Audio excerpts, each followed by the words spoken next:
At some point in its long and very interesting history, our dear planet Earth was sort of snoozing, just doing its planetary thing, spinning around the sun. And then, bam, life starts getting fancy. Plants and animals start strutting their stuff, showing off their complexity. Fast forward a bit, about 65 million years ago to be exact, and a cosmic disaster strikes, or at least that's what we presume. An asteroid probably smashed into Earth, wiping out the dinosaurs and other big animals. We can't pinpoint specifics about the asteroid, but we do know that it was extremely large and it crashed into our precious planet, creating a dusty mess that settled everywhere. You can still find remnants of that dust layer in sedimentary rocks today. If you dig beneath it, you'll uncover a whole bunch of fossils. These prehistoric creatures were living it up before the asteroid crashed the party.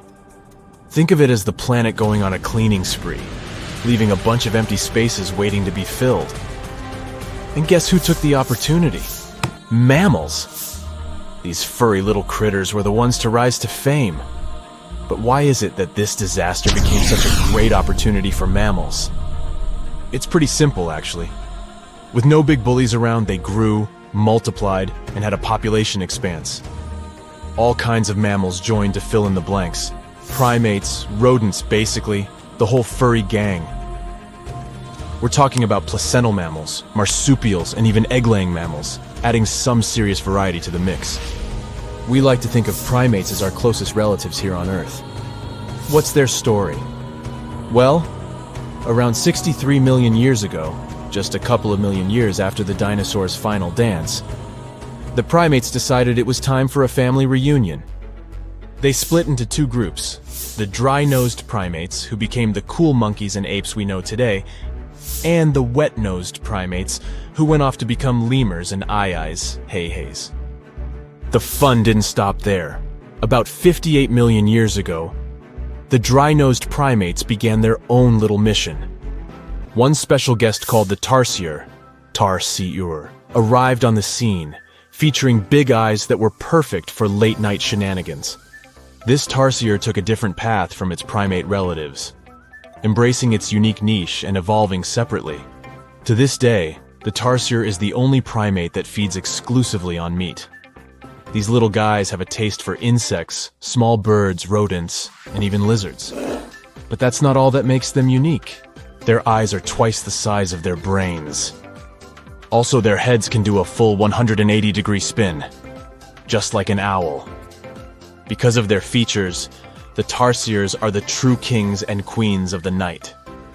With their superpower of ultrasonic tracking, they can spot their prey instantly.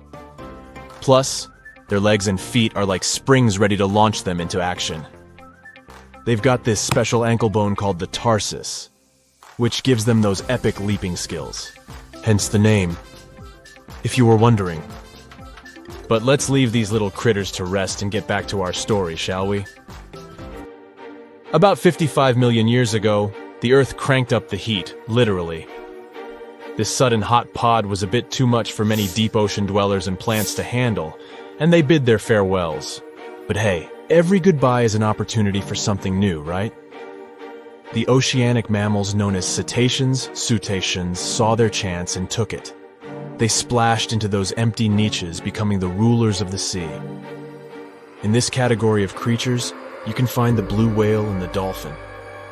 A special primate guest made an appearance around 47 million years ago. Scientists now affectionately call the fossil of such a creature Ida. This little wonder caused quite a stir. Initially hailed as the missing link in human evolution. But here's the hilarious part. It turned out Ida was not one of us dry-nosed primates, but a cheeky wet-nosed one. Moving forward to 40 million years ago. This is when another big event happened in the primate world. The New World monkeys, our distant cousins, decided to take a different path and branch off from our lineage of Old World monkeys. They packed their bags and set off to conquer South America, where they're still living it up today. What's the difference between the two, you might ask? Well, one crucial thing that sets them apart is the fact that the Old World monkeys had nostrils that pointed downwards. Around 25 million years ago, another troop of apes entered the scene, and these guys had something special: the lack of a tail. These unique creatures would go on to become our closest relatives. We're talking apes and great apes, the cool gang who share a whole lot of genetic similarities with us.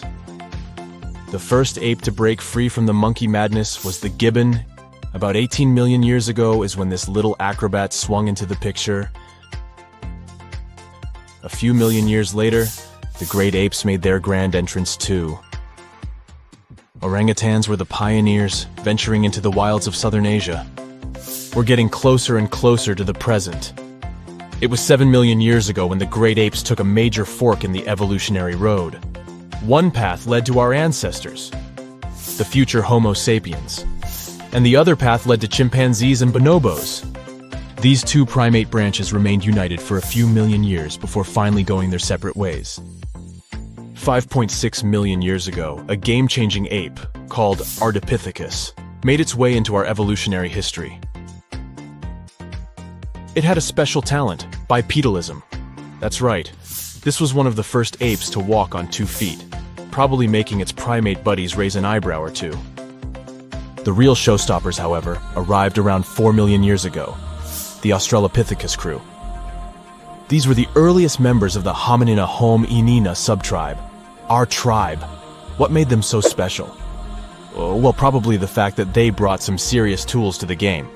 Stone tools, to be precise. It seems that at some point in their evolution, these clever primates started using stones to make their lives easier. Now here comes a crucial turning point in our story. About 2 million years ago, our ancestors faced a food shortage. Survival of the fittest was the name of the game, and 2 strategies emerged. Group 1 went for stronger jaws, allowing them to chomp on tough foods like nuts. Group 2 had a different idea. They opted for weaker jaws, but bigger brains. They wanted access to a wider range of food options. Obviously, the bigger-brained group took the prize. And here's where our gang comes into play. Around 2.5 million years ago, a type of primate also known as handyman made its mark on history. These clever beings had larger brains and knew how to put those neurons to good use. About 1.9 million years ago, a new star emerged, Homo erectus. These creatures not only walked upright, but also had brains that were almost twice the size of the handyman's. They took the world by surprise, becoming the first of our direct ancestors to venture out of the African continent. They even knew how to tame fire. Approximately 700,000 years ago, the world witnessed a culinary revolution. The earliest evidence of cooking appeared. And around 500,000 years ago, our ancestors decided it was time to become a bit more fashionable, donning the first evidence of clothing. Our very own species came to be just 300,000 years ago. Told you we were late to the party. But the world was never the same after the appearance of Homo sapiens, the anatomically modern humans. Alongside our other relatives, we emerged, ready to conquer the world with our innovative minds and complex societies. The exact path of our evolution remains a bit of a mystery. But what we do know for sure is that Neanderthals joined the party around at some point too. As Homo sapiens flourished, so did our capacity for language. Modern speech is believed to have emerged almost hand in hand with our species. We started expressing ourselves, sharing stories, and shaping the world with our words. So, there you have it. It took 13.8 billion years of cosmic history for humans to make their entrance. Think about it. 99.998% of the time since the Big Bang, we weren't even around. Our species, Homo sapiens, is the toddler of the Earth's family, existing for just the tiniest fraction of the universe's timeline. Yet, in this blink of an eye, we've managed to unravel the entire story that led to our existence. The story won't end with us. It's an ongoing saga, still being written with every passing moment. You're walking down the street. You see a strange-looking antique shop called Ageless Trinkets of Mr. Bright. You're curious, so you enter there. You take a look at all the weird stuff. Suddenly, an old folded parchment paper catches your attention. It's a world map, but something's off with it. Instead of showing the countries as you know them, it shows the locations of 4 mythical lost worlds and civilizations. Mr. Bright, the shop owner, comes next to you after realizing your shock. This map won't let you find these places or anything, but I can explain to you the legends behind them if you want, he says. Let me begin with Atlantis. You might know it as Aquaman's underwater kingdom, but Atlantis, the fictional island, was actually first introduced in 2 of Plato's works. According to him, Atlantis was a highly advanced civilization that existed about 9,000 years before his own time, and its story had been passed down by poets, authors, and others. He wrote about Atlantis and its citizens to give a moral lesson and to teach about the dangers of arrogance, as well as the eventual downfall of those who are after too much power. In his dialogues, Plato stated that Atlantis was a great and powerful empire that was respected in all parts of the world. It was founded by beings who were half deities and half human, and became a great naval power after a while. Being an island filled with gold, silver, and other precious metals certainly helped their case. But besides that, it was also known for its breathtaking architecture and state-of-the-art technology, as well as its countless rare and exotic wild animals. Atlanteans were proud of their great achievements and the perfection of their civilization, but their excessive pride was going to bring their downfall. They believed they were so superior that they could gain control over any nation. This led them to launch a series of invasions. They conquered many of the Mediterranean lands, but when it was time to enter Athens, Athenians pushed back with an extraordinary force, so the Atlanteans were finally defeated. Plato stated that deities then got angry at Atlanteans because of how wicked, greedy, and immoral they became. So they punished them by sending earthquakes, which caused Atlantis to sink beneath the sea. Although the earliest written records of Atlantis were Plato's works, some people still believed his story to be based on truth and tried to identify the island of Atlantis with actual countries. Some people suggested it may have been located in the Mediterranean Sea, near the coast of Spain or Italy. Others thought it may have been located in the Caribbean, off the coast of Central or South America, but there was no solid evidence to support any of these claims. One theory, in particular, seemed more plausible than the others, though. Located in the Aegean Sea, the island of Santorini was the home of a highly advanced Minoan society. However, due to a huge volcanic eruption, it was destroyed about 3,600 years ago, causing the Minoan civilization to suddenly disappear. These similarities between the fictional Atlanteans and the historical Minoans made Santorini a good candidate for the speculations. Yet again, there were still major flaws with it, such as how the time when Plato said Atlantis was destroyed doesn't coincide with the time of Santorini's eruption.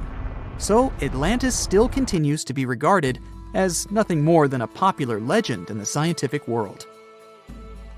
Now, let's move toward the northeast direction on the map, Mr. Bright says.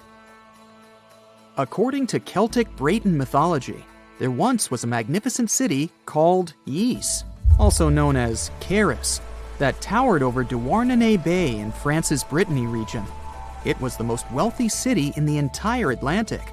It was especially famous for its beautiful gardens and buildings, and its citizens were all living comfortably and happily there.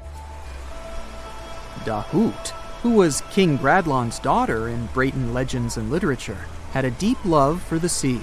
She begged her father to build a city at the edge of the sea, and that is how the city of Ys was established. Little did she know that she would be the one responsible for the destruction of her father's beloved gift.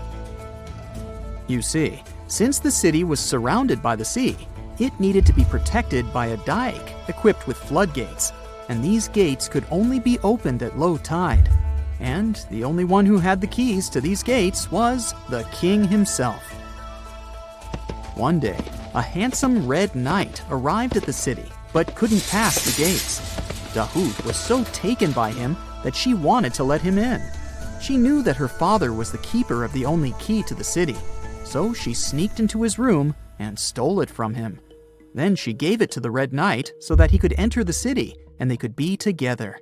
However, the Red Knight turned out to be the Prince of Darkness, and he intentionally left the gate open to the raging sea.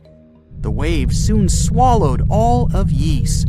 King Gradlon was able to escape on his magical horse, but Dahut couldn't. She turned into an evil mermaid who lured sailors into the sea.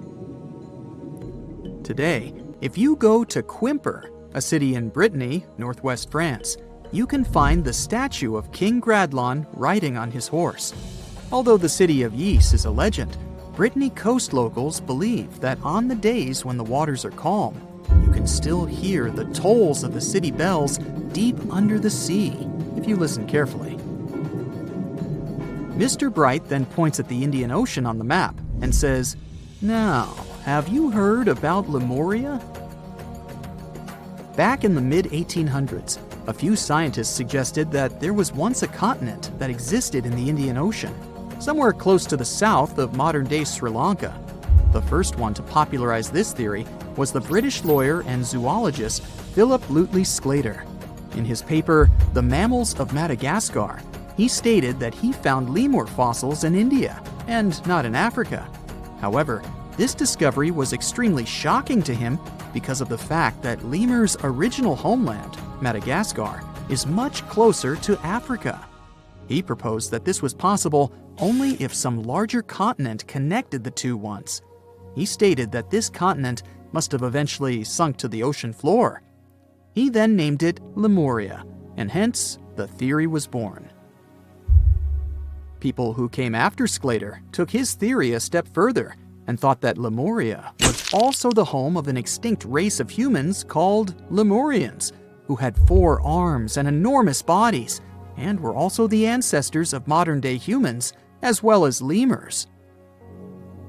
Of course, as new scientific discoveries were made on plate tectonics, evolution, and the study of DNA, the theories regarding the fictional continent called Lemuria were debunked. The last fictional land on the map is Agartha, Mr. Bright says. Taking its roots from Eastern mysticism, one legend says there's a kingdom called Agartha that is located deep beneath the surface of the earth. It's where all 4 corners of the world are connected by paths and tunnels. It is said that there's a secret entrance into Agartha hidden in the Gobi Desert, and it's built by Agarthans themselves using advanced technology that can't be detected by us, the surface folks. According to some beliefs, Agartha exists to counterbalance the energies of those who live above the surface. While we live in a state of rush and heightened emotions, this world beneath us is the total opposite. Some even say that those who escaped Atlantis fled here to continue their lives inside the Earth's core. And yet, others think it's actually a land that's crawling with all kinds of monsters.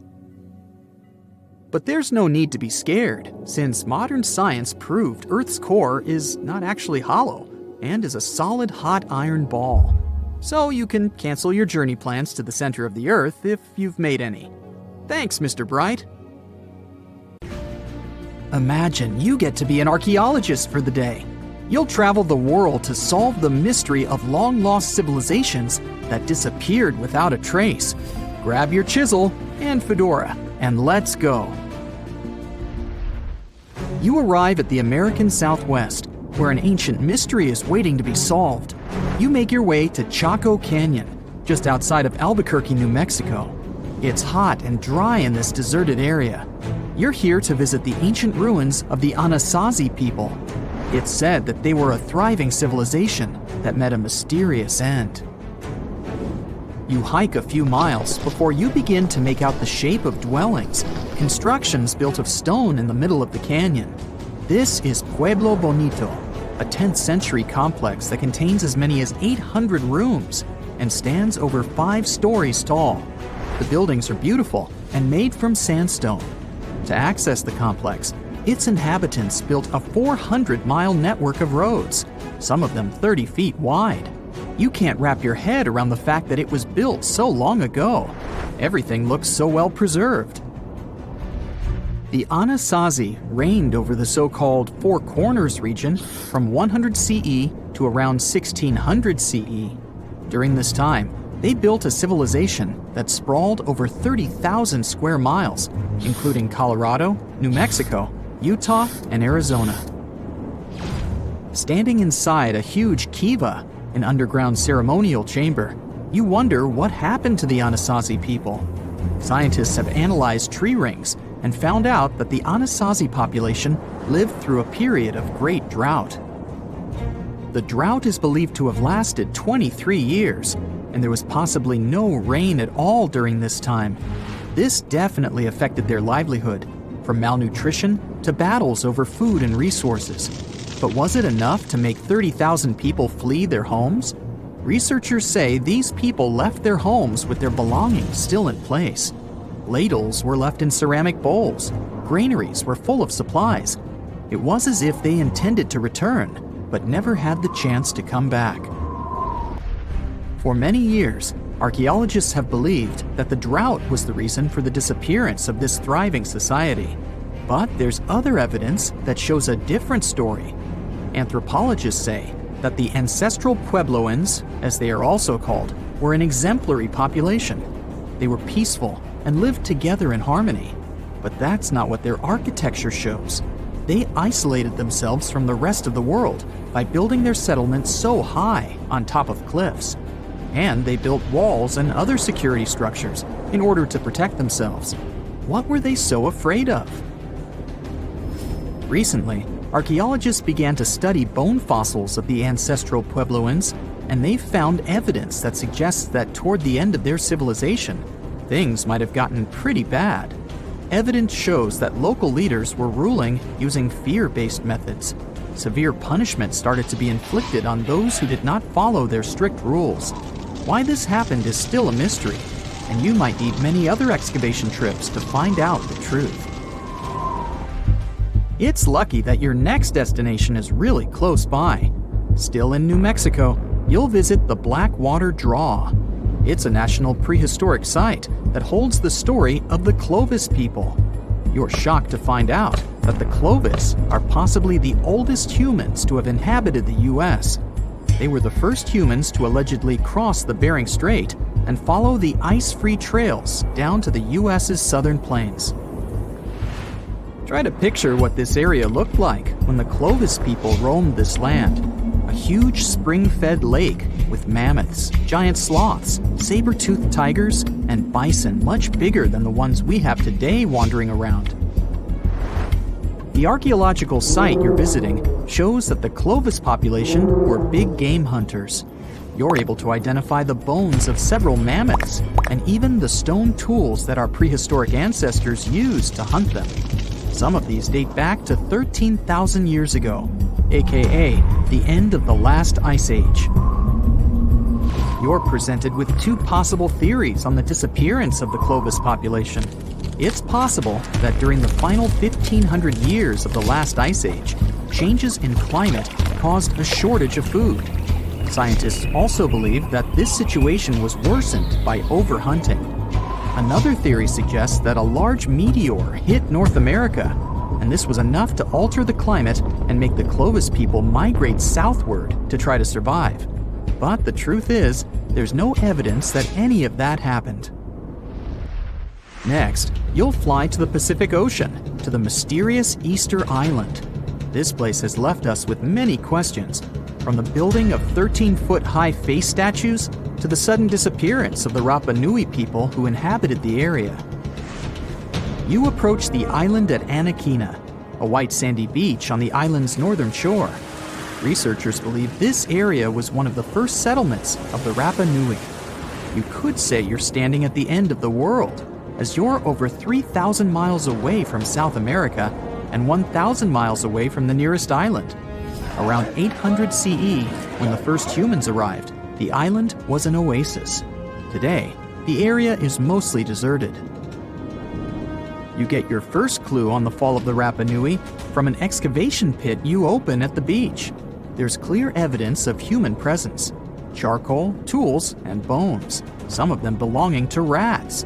Bingo! When humans arrived at Easter Island, they brought along rodent companions. They probably didn't know this at the time, but these rodents would contribute largely to their demise. Rats love palm trees, which helped to deforest the natural vegetation of the island gradually over the years. But there's another clue. Looking into genetic data, you discover that South Americans came into contact with the Rapa Nui around 1722. What might have happened to this population is the same that happened to other more isolated groups. The contact with foreign groups brought about diseases that possibly led to the end of the Rapa Nui. To finish off your trip, you're headed to Cambodia. The country was once home to the Great Khmer Empire from the 9th century CE to the 15th century CE. The ruins of this place are magnificent. Your main excavation site is the Plains of Angkor, built alongside the Mekong River. This huge site was the most important Khmer city at the time. Just FYI, Angkor actually means capital city in the Khmer language. The Khmer were able to build a huge network of roads connecting Angkor with the rest of the empire. And it's believed that up to 1 million people were spread throughout the Khmer Empire at its peak days. It was the largest pre-industrial city in the entire world. It's comparable in size to modern-day Los Angeles, just so you can get an idea. The Khmers were also master builders and engineers. They managed to build a complex irrigation system that helped their rice farming through the centuries. And to connect their cities, they built almost 500 miles of intricate highways and bridges. Oh, and not to mention the complex architecture of their religious buildings, such as Angkor Wat, one of today's most visited tourist sites in Cambodia. It took over 30 years to build, and it spreads over almost 500 acres.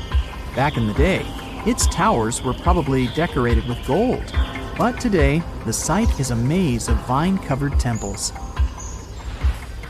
Like your fellow researchers that came here before you, you're unsure of what caused this civilization to be wiped off the map. One possible guess has to do with the climate in the region. Strong monsoons might have caused massive floods and severe damage to the infrastructure, especially to the water system the Khmer people heavily relied on to survive.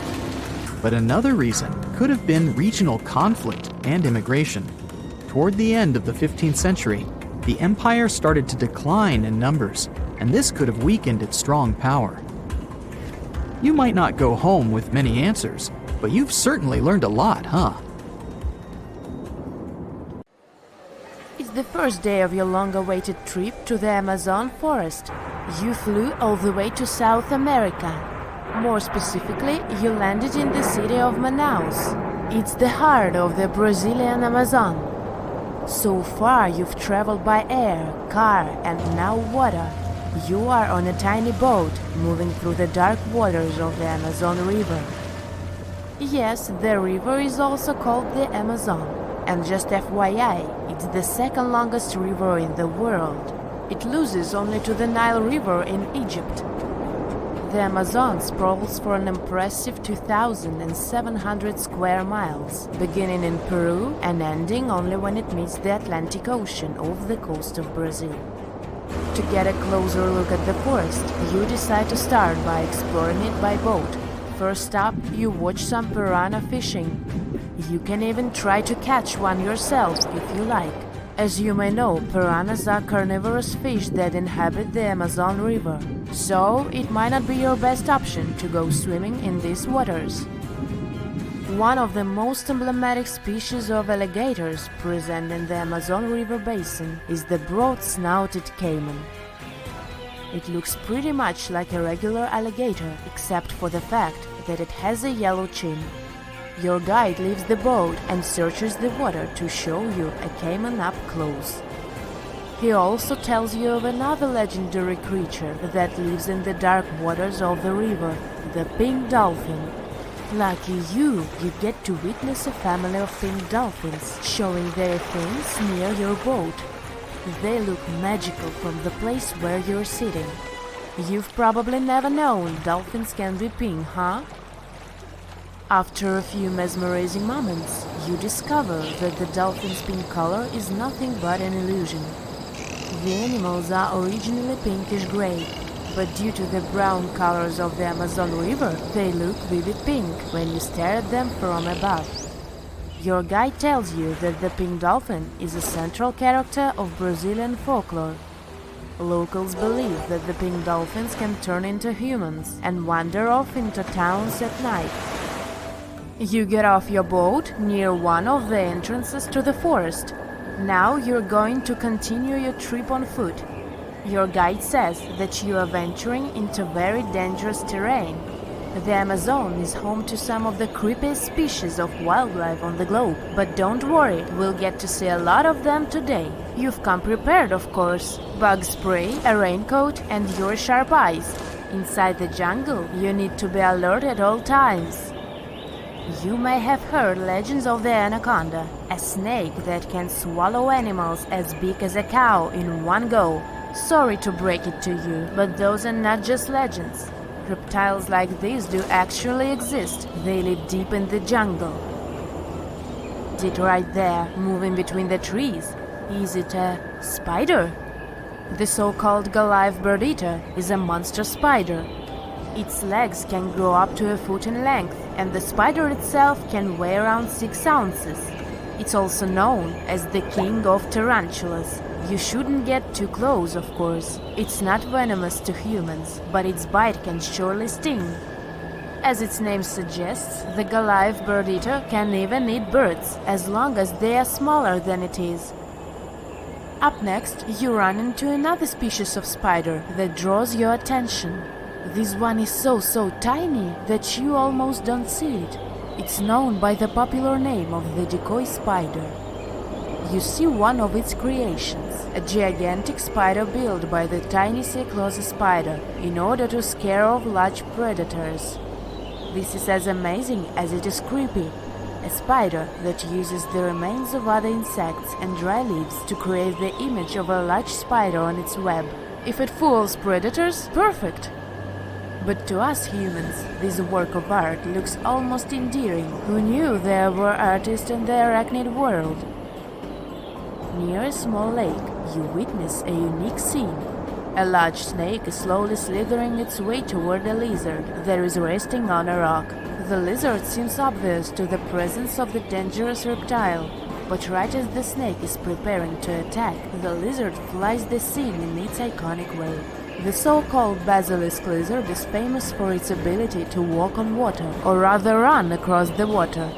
This isn't an illusion, just a matter of balancing. The small lizard moves its legs on top of the water very fast, while its long tail serves as a counterweight. I wish I could do that. If you've ever wondered what a frog looks like on the inside, you've come to the right place. Right in front of your eyes, there is a rare local species of frog. It's known as the glass frog. This species of amphibian has a type of transparent skin that is completely see-through. In other words, you can see the frog's interior with astounding clarity. It's as if you had X-ray vision. Moving on with your journey, soon you come across a pond. Floating on its water is probably the biggest water lily you've ever seen in your life. These huge plants are also known as the Victoria Amazonica. They can measure up to 8 feet across and hold the weight of a grown-up person. But I wouldn't recommend trying to climb on it if I were you. Just cause, you know, it's the Amazon forest we're talking about. The wildlife here is amazing, but the forest itself is also a sight. There are over 80,000 species of plants and trees grown in the Amazon rainforest. In fact, you can find 10% of all the world's wildlife in this jungle. An estimated 400 billion trees grow on the gigantic area the forest occupies. Of course, this place is bound to be biodiverse, right? You won't be able to witness this phenomenon during your trip, but your guide tells you about a unique species of tree that is famous for being able to walk. Yep, you've heard correctly. There are walking trees in the Amazon rainforest. They don't have legs or anything like that, but they do move around in search of better lighting conditions.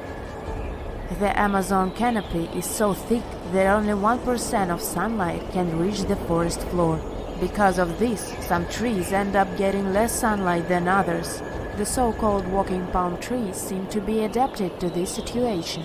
They grow new roots, which helps them move for 1 to 2 inches per day. They can walk up to 65 feet per year. Maybe that's what inspired John Ronald Reuel Tolkien to create ants, huh? Those are pretty similar tree beings that roam freely around the world.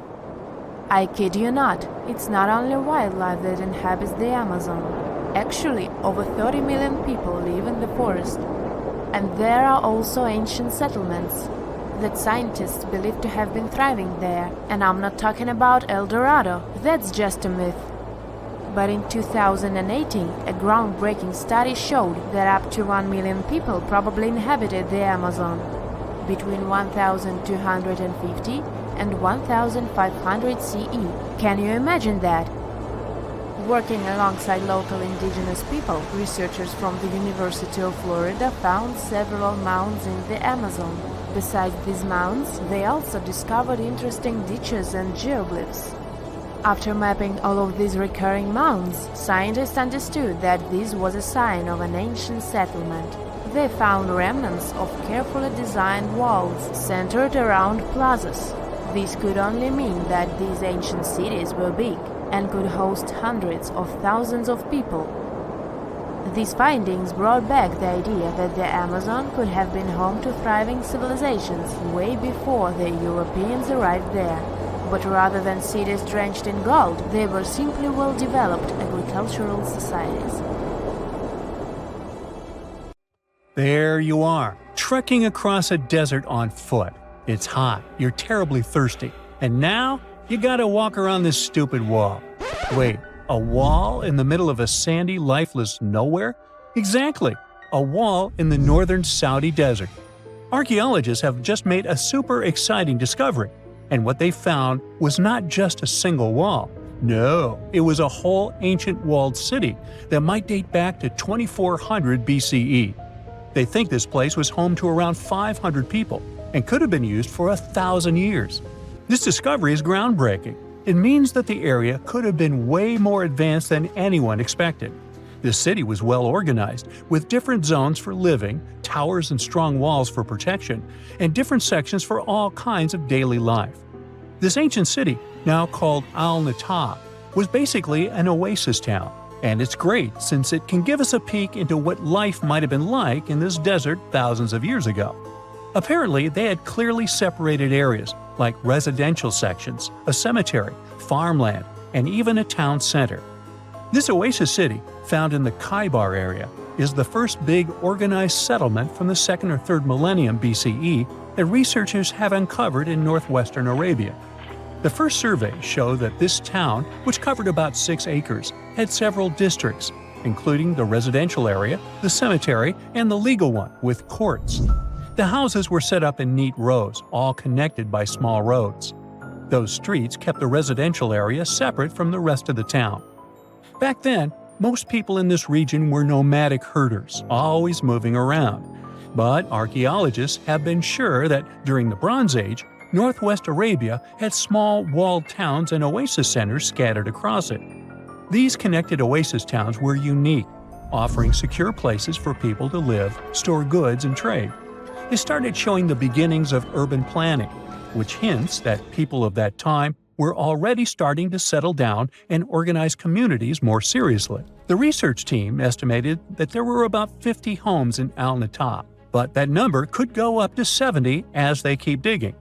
They think that a few hundred people lived there, and probably one of the coolest things is that some houses went up to 3 stories tall.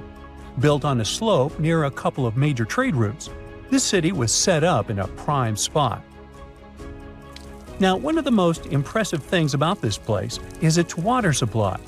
The oasis had springs and aquifers, which are underground water sources, and such conditions were perfect for farming.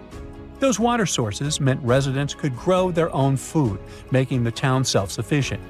The outer walls probably helped control who could enter the town and get access to its resources.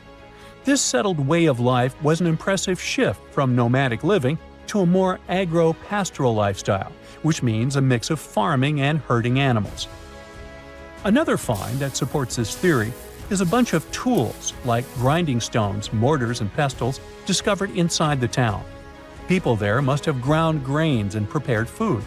They had a diet of cereals, meat, and milk from animals they raised themselves. These astonishing findings show that the inhabitants of the town could easily feed themselves and were surprisingly advanced for that time. Thanks to better access to Saudi Arabia in the past couple of decades, archaeologists now have a much clearer picture of what life there was like thousands of years ago. The most exciting thing is that Al-Nata might have been part of a whole network of similar fortified oasis towns spread across the region, and all of these connected sites could show us how trade routes and small settlements worked together at that time in that arid area. Now, at the same time, this recent discovery isn't the only one that has the scientific world buzzing with excitement. How about we visit Egypt and see for ourselves? After all, archaeologists have just found a stash of ancient Egyptian and Greek treasure underwater. They were exploring the lost city of Thonis Heraklion off the coast of Egypt, which sank more than 1,000 years ago. This city was legendary, and nobody even knew where it was until it was rediscovered in 2000. Now they're uncovering more and more, and on this dive, they found a pile of gold and silver treasures. Those were probably used in rituals to bless Egyptian pharaohs when they took the throne. The researchers even found an ancient Greek temple dedicated to Aphrodite and some super old Greek weapons.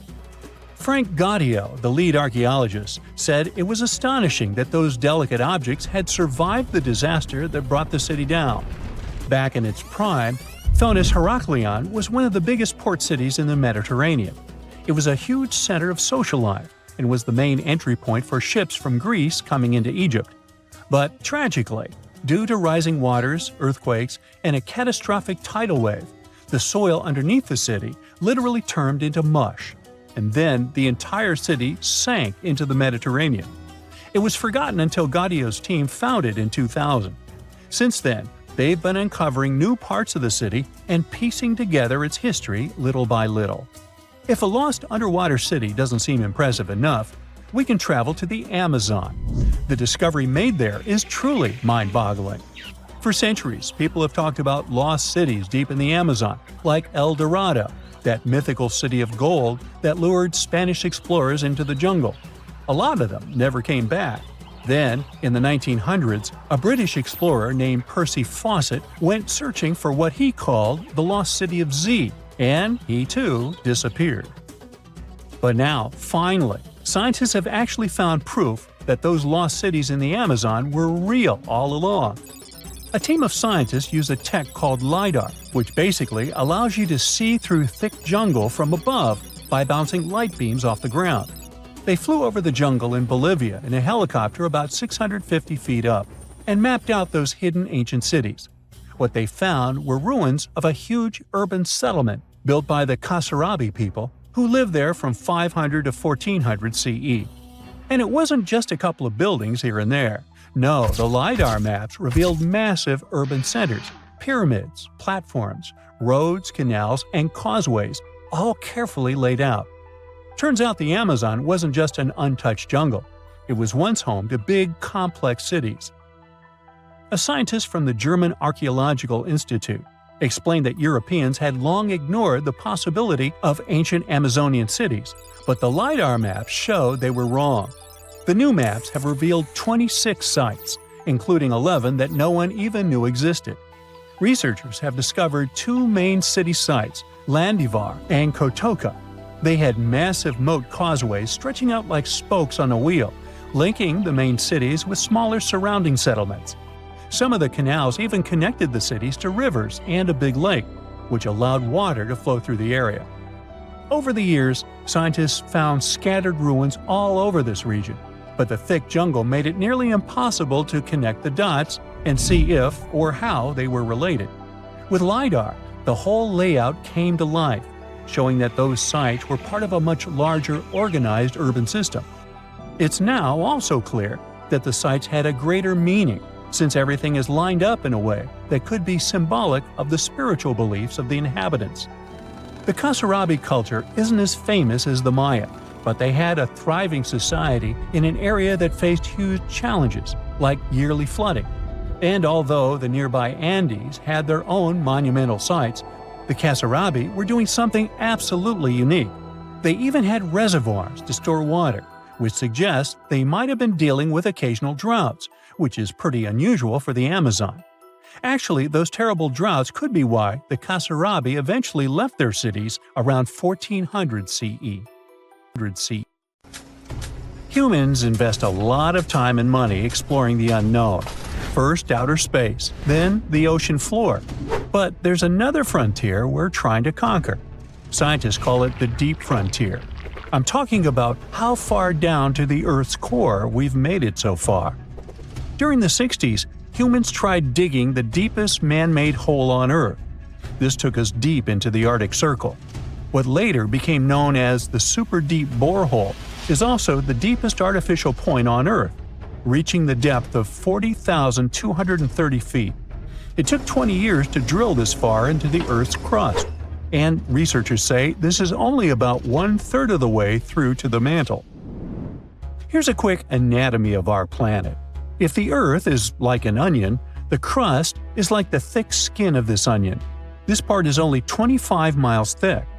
Beyond this is the 1,800-mile deep mantle, and after that, right at the center of the Earth, is the core, which is made up of 2 layers, inner and outer. Now, can you guess where on the planet the crust is at its thinnest? On the ocean floor. When American scientists understood that, they started drilling holes on the seabed. This gave way to Project Mohole. It began in 1961, but their technology to drill deep holes on the ocean was really bad. They had to improvise. They installed a system of propellers along the sides of their drill ship to keep it steady over the hole. The main challenge was to drill as vertically as possible. Otherwise, that deep hole would look more like a deep maze. Both the Kola Super Deep Borehole project and the Project Mohole came to an official stop in the years that followed. But hey, humans have built some pretty deep stuff underground. In 1963, a Turkish man took a swing with his sledgehammer to improve his basement and discovered a tunnel. That tunnel entrance led to more openings that connected a multitude of halls and chambers. He didn't know it, but he had discovered Deringoyu. This once lost city was up to 18 stories tall and 200 feet deep. The city was large enough to host 20,000 people, and it was simply standing beneath Cappadocia in Turkey the whole time. Cappadocia hosts hundreds of subterranean dwellings. 40 of these underground cities are at least 2 stories high, but none of them are as huge as Deringoyu. There's not a lot of historical accounts of how Deringoyu was born. Some speculate that the oldest part of the complex was dug about 2000 BCE by the Hittites. The Hittites were an Indo-European civilization who formed one of the first major civilizations of the Bronze Age in West Asia. Scholars think they built this underground city to protect themselves from invasion. Others think it was actually the Christians who built the city in the 1st century CE. They speculate that it could have been constructed to protect people from the intense temperature variations, extreme heat in summer and freezing cold in winter. Geographically, the terrain under Cappadocia is great for building. The rocks are soft, which makes tunneling easier. For that same reason, opening large caves underground is fragile. That's why most chambers have pillars that support them. On the bright side, and we are, none of the floors at Deringoyu have ever collapsed. The builders of Deringoyu thought of everything. The city was shut off from the world by huge rocks that hid its entrance. It was ventilated by a total of more than 15,000 shafts, around 10 centimeters wide. This way, they guaranteed enough breathing air in the upper levels in a way that they ended up being used as the living and sleeping quarters. The lower levels of this impressive maze were mainly used for storage. But honestly, they had it all: a room for a wine press, for domestic animals, small religious buildings. They certainly didn't spare any efforts to make that underground city as complete as an above-ground one. Now, speaking of impressive underground stuff, Switzerland has the longest tunnel in the world, built here on the Swiss Alps. This absurdly huge tunnel was built over 8,000 feet below the surface. Check this out. This is what the Gotthard-based tunnel looks like. The first idea to build the tunnel was put forward as early as 1947, but construction only officially began in 1999. It took them years to approve the project and then scout for the perfect location. Even so, the 73 different rock types that compose Massif turned the construction into a real challenge. Some of the rocks were as hard as granite, and others were as soft as sandstone. This meant they needed different approaches and equipment so the whole thing wouldn't crumble down. Overall, they had to excavate about 28 million metric tons of rock to make way for the tunnel. There were many other challenges to build that far into the earth. The deeper into the mountain they got, the hotter the temperatures were. Since there's no natural ventilation, temperatures would get as high as 115 degrees Fahrenheit, making it really hard for workers to endure. The tunnel stretches for 35 miles from one end to the other. During the construction, workers had to use 4 massive tunnel boring machines, aka moles, to penetrate through the massif. Each of these moles was around 1,400 feet long. But that was one of the best things they could do, since these machines limit the disturbance to the surrounding ground and help to produce a smooth tunnel wall. You'd never guess that the world's deepest basement belongs to the Sydney Opera House in Australia. The building goes as deep underground as it grows above ground. But this basement isn't just the Opera House's foundation, it's a parking lot. This unique parking garage penetrates 120 feet underground, or 12 stories deep, while most car parks are only 4 or 5 stories deep. But that's not all that makes it unique. You see, if they decided to build a normal rectangular parking space, this would end up eliminating a bunch of possible parking spaces. And since they wanted to maximize the space they had available, they had to come up with some superb structure. First, they opened up a man-made cavern to make that dream possible. Then they had to come up with a design. That's what led to the donut-shaped cavern, or what engineers call a double helix. This design shocked the engineering community for its innovative approach. But hey, it worked. Today, there is space for over 1,000 cars down there, which seems about right for an opera house. Let's wow once again real quick. Some underground structures may take up to an hour to reach. Take this gold mine in South Africa that lies around 2.5 miles below the surface. Yeah, you may think, hey, it's just a couple of miles, why does it take an hour to get there? But the conditions are hard and it's not for the weak. But Milan Ladina, an Ecuadorian runner, even completed a half marathon there, despite temperatures reaching 104 degrees Fahrenheit, high humidity at 80%, and an atmospheric pressure of 1.4, comparable to what divers experience 5 meters under the sea. Yikes. There's this interesting ancient site near St. Louis, Missouri, that a lot of people don't know about. It's called Cahokia, and it used to be a huge city with up to 20,000 people living there back in the 11th century. It's full of these massive earthen mounds that were built by hand, and the biggest one is still there today, at the Cahokia Mound State Historic Site. Even though we don't know everything about this civilization, researchers have been able to piece together some information from the remains they've found. For starters, they found some pretty old teeth at this site. After studying their appearance and structure, scientists suggest that a lot of different indigenous groups lived there. About a third of them came from other areas in the middle of the continent, which they figured out by studying the different levels of various substances in the teeth. And get this, the way the mounds are arranged shows that this was actually a planned-out city, not just a bunch of villages grouped together. The rulers lived on top of the mounds, while everyone else lived in other structures. It's amazing to think that they were doing things like farming, hunting, logging, pottery, and weaving, all within this one giant city. Right in the middle of Cahokia, there was this giant mound that was about 100 feet tall, and around it, there was this huge wooden fence. Inside the fence was the city center, which had a big open space called a plaza. Archaeologists think that the plaza was designed to represent the 4 cardinal directions of the world. It was like the people who built it wanted to create a place that was in harmony with the universe.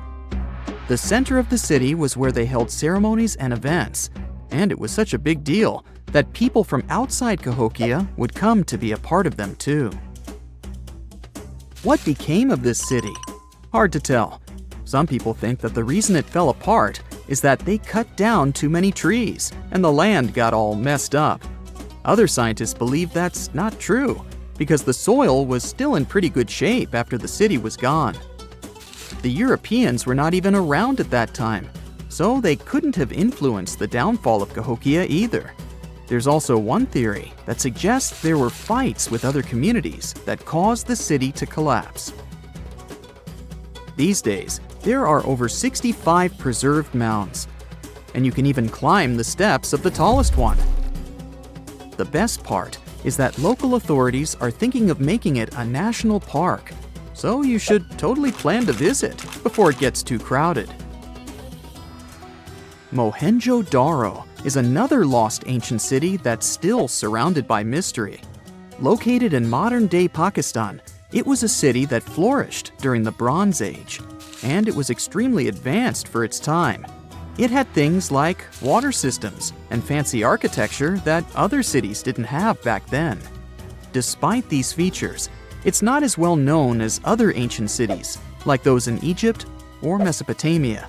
What's even weirder is that at some point, the city was abandoned, and no one knows why. Archaeologists found the city in 1911, but it took a while for them to realize how important it was. Eventually, they uncovered a lot of really interesting things about the city, like its advanced sanitation system. Excavations uncovered over 700 wells, as well as private baths and a large communal bath. Remarkably, even private homes had toilets, and waste was efficiently disposed of through a citywide sewage system. They also had a lot of trade connections and made some really beautiful objects, like pottery, jewelry, and figurines that were sold all over the region. Despite its amazing culture and knowledge, scientists have yet to figure out why the city was abandoned. Some people think changes in the nearby river might have had something to do with it. The writings that the people of Mohenjo-Daro left behind are still a complex code, even for the most skilled specialists, making it even harder to piece together their history. Have you heard of the lost city of Kolmanskop? It used to be a small settlement in the Namib Desert. Legend has it that it got its name from a man named Coleman who got stuck in the local dunes and was never seen again. But that's not the interesting part. In 1908, a railway worker found a shiny stone and showed it to the chief railway foreman, who turned out to be a hobby mineralogist. They discovered it was a diamond, and soon, Kolmanskop became the richest town in Africa and one of the richest places in the world. It had luxurious stone houses, a school, a hospital, and even an ice factory to produce ice for fridges. The hospital had the first X-ray machine in southern Africa, which was supposedly used to check if workers were illegally swallowing diamonds. Its popularity began to decline in the late 1920s when another diamond-rich location was discovered nearby. Most of the inhabitants soon began to flee the city in search of a better life, leaving the buildings abandoned. In 1938, all machinery was taken south and the town was left to the desert. The last inhabitant left Kolmanskop between 1956 and 1960. The hot climate and low humidity have preserved the structures over time, and tourists can now visit this desert ghost town. You've surely heard about this next ancient city, Machu Picchu. It's this incredible ancient location in Peru. It stretches across a huge piece of land in the Andes Mountains and sits high above sea level. It's even considered one of the wonders of the modern world. But here's the thing. Scientists aren't exactly sure what it was used for. It could have supported up to 750 people, but there aren't a lot of human clues left behind. Some people think it was more of a spiritual or ceremonial place, while others believe it may have been like a fancy spa retreat for the nobles. The extensive terraces might mean it was used for crop testing or as a trading hub. And there's even a theory that it was used as a prison because they found a cell-like area too. It's amazing that even today, archaeologists and historians are still puzzled about how it was built. Did you know that they probably didn't even use wheels for transportation? And those massive granite rocks were somehow pushed up the steep Andean mountains, even though most of them weighed a lot. Some historians think that hundreds of people worked together to push each rock up the peak. The huge stones at Machu Picchu are also so close together that you can't see any cracks between them. It's pretty cool because it also makes the area safe during earthquakes, which is important since Peru is a shaky country. But how did the stones stay put during all those quakes? They actually move a little bit, but then they go back to their original spot, almost like they're dancing. Some people think wet wooden wedges were used to keep them in place, but that doesn't really add up, considering how big the structures are. Locals back then also seem to have built Machu Picchu without using any pack animals or iron tools. They had to sculpt and put everything together using mostly their hands. Plus, the citadel is built on a fault, so they had to move a bunch of stone and earth to make it flat. Scientists also think that the real construction is actually underground because of the deep foundations and drainage system. In fact, there's a hidden water system that was just recently discovered using 3D scanning. They didn't even use mortar to put the granite blocks together. They were so precise that you can't even fit a sheet of paper between them. One theory suggests that people that lived there used stone tools made of a harder material than the stone they were cutting. Now, let's assume that another species, whether humanoid or dolphin-like, could have existed millions of years ago. How do we find their traces? There was a Doctor Who episode about a non-human industrial civilization on Earth that existed long before us. These reptiles, called Silurians, were forced deep underground by a catastrophic rise of temperatures on Earth, and there they thrived for centuries. That inspired scientists to create the so-called Silurian hypothesis. If there was an advanced civilization before us, we should find their traces somewhere. Well, let's try. Climatologist Gavin Schmidt and astrophysicist Adam Frank decided to dive into this themselves. Like us, any technologically advanced civilization would be hungry for energy. So they looked for global effects that would leave a widespread mark. For example, hints of large-scale industrial processes, like plants and factories, and their leftovers. Then comes the question of how long these civilizations would last. If they existed for a long time, we should look for long-lasting signs, like residues from burning fossil fuels, mass extinctions, synthetic chemicals not found in nature, and even traces of nuclear fission. Basically, we should search for the same kinds of things that humans are currently leaving behind as evidence of our activities. Unfortunately, this evidence isn't that easy to find. Let's imagine an unsettling scenario if humanity suddenly disappeared. Even though it seems like we've left a lot of changes on our planet, the future civilization millions of years from now would struggle to find any remnants of our existence. Why? Well, our planet has existed for 4.5 billion years. Complex life on Earth has existed for more than 400 million years. Compared to that, our industrial period only lasted around 300 years, And we haven't left any significant traces.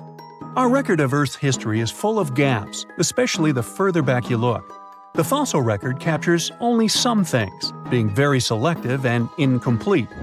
On average, one fossil emerges every 10,000 years, and dinosaur footprints are even rarer. Mountains rise, oceans change, and plate tectonics can easily wipe out evidence of entire civilizations. After a couple of million years, chances are any physical signs of a civilization would disappear. In order to find at least something, we have to look for things like odd sediment patterns or unusual isotopic ratios. Also, fossils mostly form in water, leaving us in the dark about creatures on land or in the jungles. So even if there was a technologically advanced society millions of years in the past, and even if they were far more advanced than us, we might struggle to find any clues of its existence. Frank and Schmidt try to understand how we could ever hope to spot signs of them. Discovering actual cities would be the ultimate proof of a Silurian-style civilization on Earth. But Adam Frank isn't too optimistic. Even now, our cities cover less than 3% of the surface, making it easy to miss ancient city ruins. Whether a city survives over tens of millions of years depends on whether the land around it is sinking, getting locked into a rock, or rising, getting worn away by rain and wind. So, places like the French Quarter in New Orleans might have a better shot of making it into the geologic record than, say, Haight-Ashbury in San Francisco. When it comes to finding artifacts, the odds are pretty slim as well. No prehistoric iPhone would survive millions of years, fancy glass or not. Finding their fossilized remnants might be a bit more promising, but it's still tricky. Considering modern humans have only been around for about 100,000 years, it's quite possible that we might overlook any traces of an earlier advanced species. There is one thing, though. We could stumble upon their traces in rocks. Our current chaotic era might leave a distinct mark on the Earth's geological history, especially since we're basically experiencing PTM 2.0. I'll get to that in a moment. So they try to look at the changes in the carbon cycle. Humans have been releasing a lot of fossil carbon since the 18th century. This leaves a special mark in the carbon isotope ratio, like a signature that shows the difference between carbon in living things, such as seashells, and carbon in lifeless volcanic rock. Scientists also look for signs in the way sediments are arranged. Large coastal deltas might mean that there were bigger rivers made by folks in this hypothetical civilization. Traces of nitrogen could suggest big-scale farming, where they used a lot of fertilizer. Spikes in metal levels in the sediment could mean runoff from heavy industries. Of course, a single find like that wouldn't tell us anything. Schmidt says the key is to look for multiple signs together. Without clear artifacts, the uniqueness of an event might show in various clues rather than a set of changes linked to a single cause. On a quest for Silurian-style clues, scientists even decided to check the Moon. Some astronomers find it surprising that no one has looked into this before. They even joked about the possibility of dinosaurs building rockets and leaving traces on the Moon or other celestial bodies. These astronomers think that Earth-like planets tend to erase signs of civilizations on their surfaces. So they're exploring the wild notion that these beings might have been space travelers. In that case, remnants of their technology, known as technosignatures, could be lurking not only on our Moon, but also on asteroids, or even buried on Mars. There they might endure for millions or even billions of years. Unfortunately, so far, despite digging into the past 380 million years and examining all suspicious events, the researchers haven't found a clear match for a technological civilization. They don't give up, though. Frank calls for more investigation. For example, we could study how modern industrial chemicals stick around in ocean sediments. This, he believes, could help us identify similar chemical traces in the Earth's history. If there are no traces, why do we even bother to find something like that? This research is based on Schmidt and Frank's recent papers. They were delving into the Anthropocene. It's the proposed epoch dominated by human activities on Earth. It's full of these things called hyperthermals. They're prehistoric events when temperatures on Earth sharply increased over a relatively short time. They're like extreme heat waves from the past. A great example of this is the Paleocene-Eocene thermal maximum, or PETM for short. It happened around 55.5 million years ago and saw a rapid rise in global temperatures. Over 200,000 years, the average temperature on Earth jumped from about 9 to 14 degrees Fahrenheit. We studied these hyperthermals to understand how they occurred, from natural causes or human activities. So, these hyperthermals sparked the genesis of Frank and Schmidt's research. To study them, scientists started examining chemical signals and tracers left in rocks. When doing that, Schmidt and Frank uncovered some eerie parallels between all the climate issues we have today and past periods of rapid temperature shifts. There's a close similarity between the PETM and other hyperthermal events. So all this work isn't just about solving a historical mystery. Understanding our impact on the environment can guide us to finding better ways to live in harmony with the planet and avoid becoming a forgotten species in the future. Our Milky Way is filled with lots of planets that could be just right for life, but we don't know if there are other civilizations out there. Earth is the only place we know of with living beings. About 200 years ago, people wondered if there might be civilizations on Mars. Back then, it was a real question. But once we got pictures from space probes, we decided there wasn't any evidence for it, and that idea got stuck in our minds. Now, it's not even considered a valid topic for serious science. It's seen as kind of silly. But no one has set clear limits on what could have happened on our own planet a really long time ago. So, even if there is no proof, we shouldn't throw away the possibility. Don't forget, it took humanity a while to recognize dinosaurs. Maybe Silurians are just patiently waiting for their time.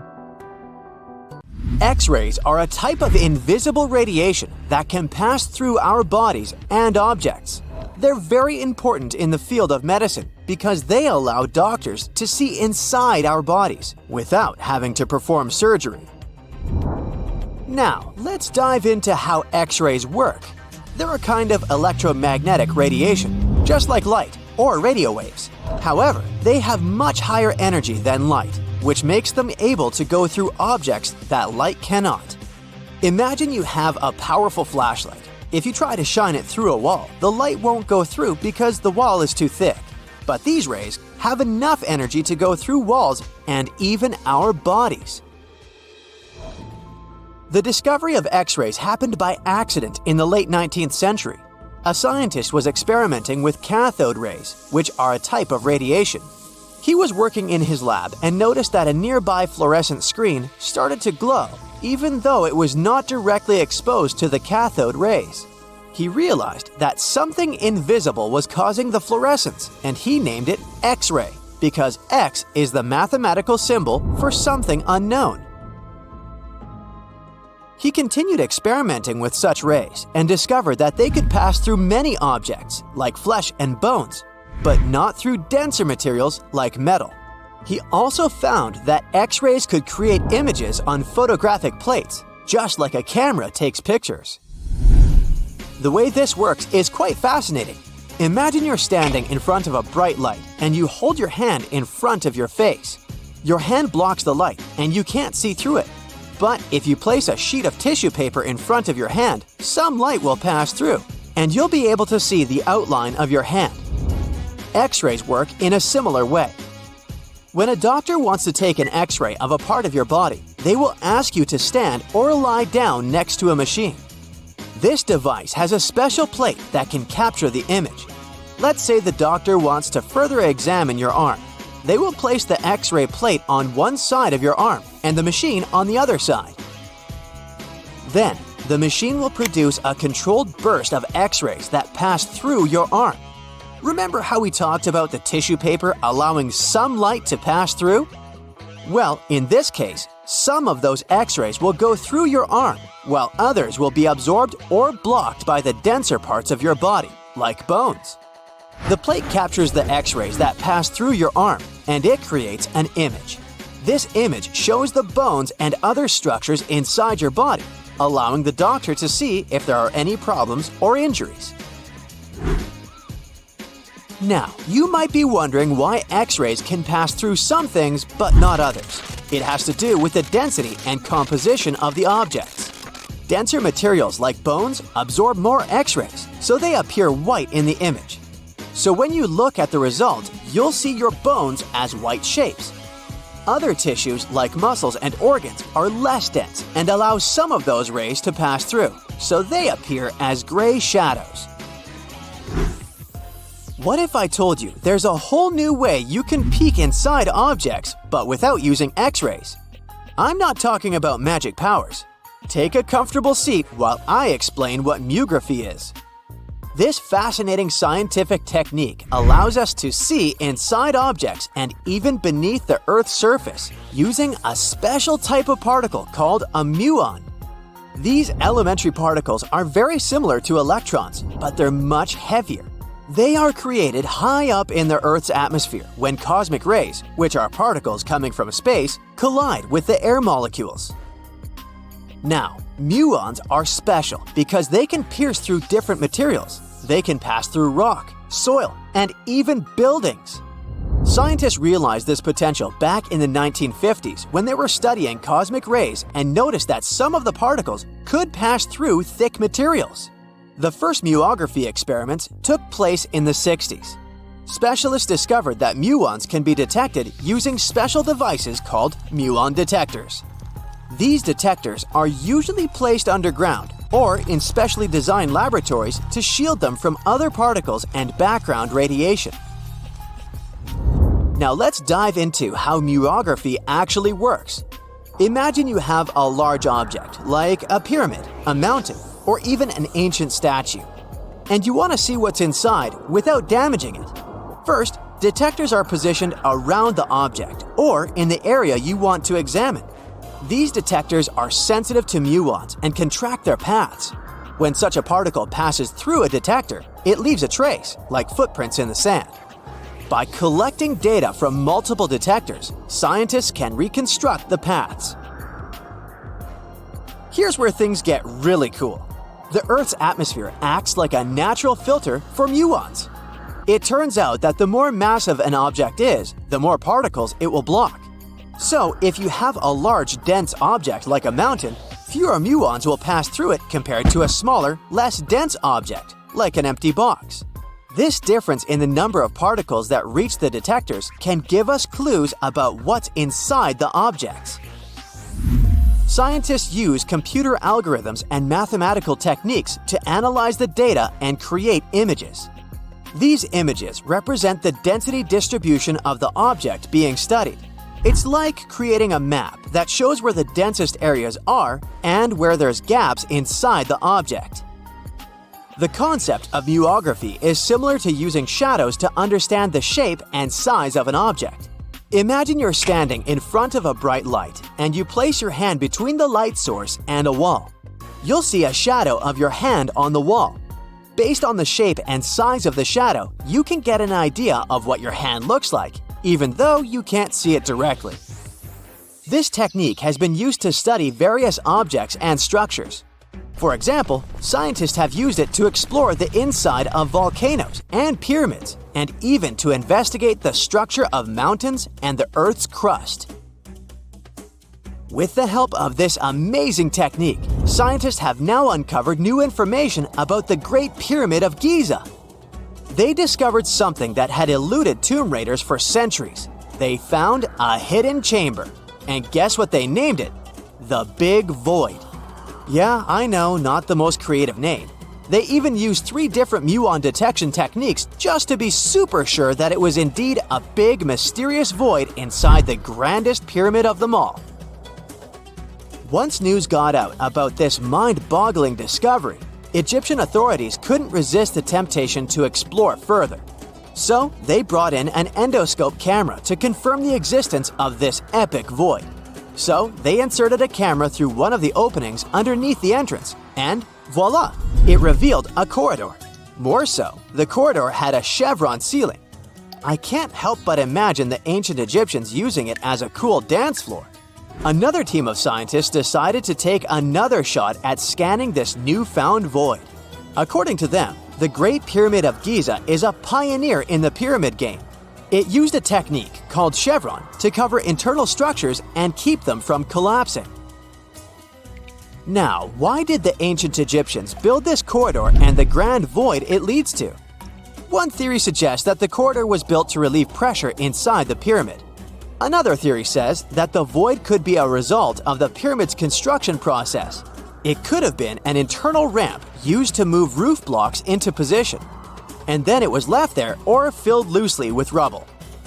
According to other enthusiastic explorers, there might be another burial chamber waiting to be discovered. They believe that the pyramids were built with a dash of randomness in the construction process. As the builders worked their magic, they realized that some chambers wouldn't be able to handle the weight of a majestic sarcophagus. So they made adjustments on the fly, creating new plans as they went along. Wow! Scientists have found a lost city beneath Egypt's pyramids. And it's incredibly large, bigger than the biggest target you can imagine. Underground chambers, passageways, and vertical structures. Scientists have no idea what purposes they serve. But let's start from the very beginning.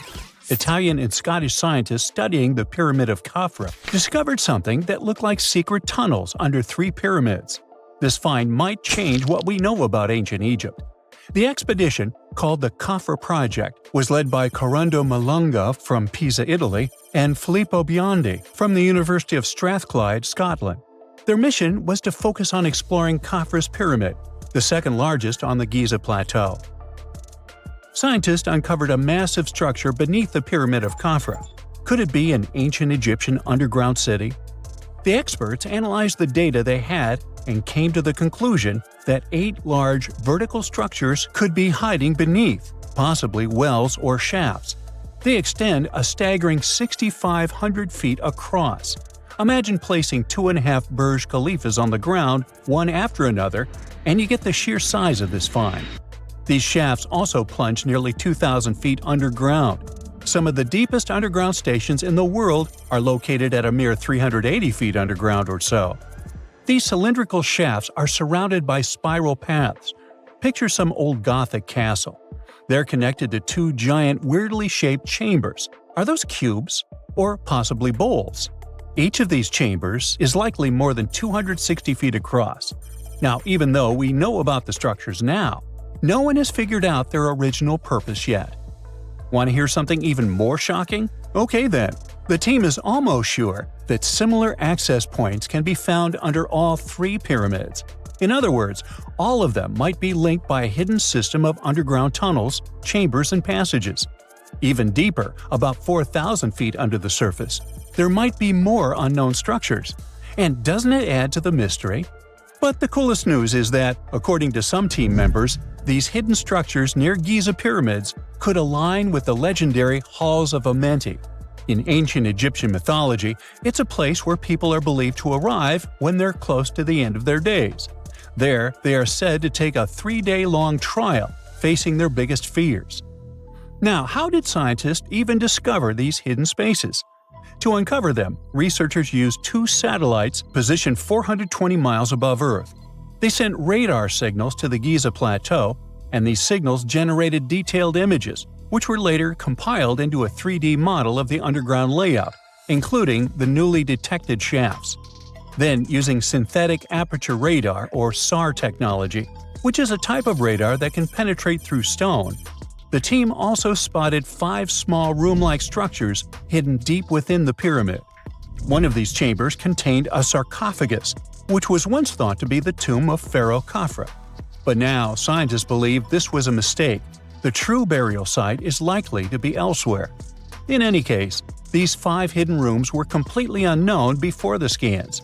They seem to be arranged in the center of the pyramid and are linked to underground pathways leading somewhere below the structure. There's an opinion that these tunnels could lead to more hidden chambers and wells. Some of them might be around 4,500 years old. Wow! What if they help us solve ancient civilization mysteries? Preliminary data suggests that all this underground space can be much more than a few empty chambers. There might be many more hidden structures near the Giza pyramids. How come? Well, the thing is, the structure appears to include hollowed-out sections with spiral pathways leading even deeper underground.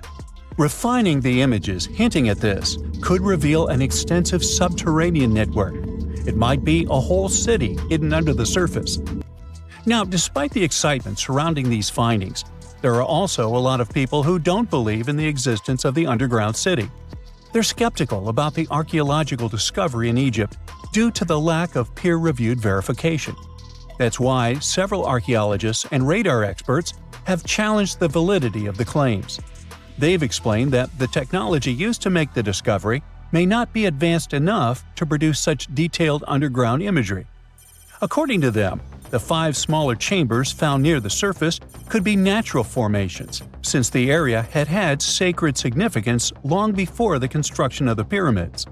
Some experts have even dismissed the use of radar methods in this context altogether. They call these methods scientifically unproven and question their accuracy. The discovery has also reignited discussions about ancient Egyptian myths and the possibility of hidden texts lying somewhere beneath the Giza pyramids.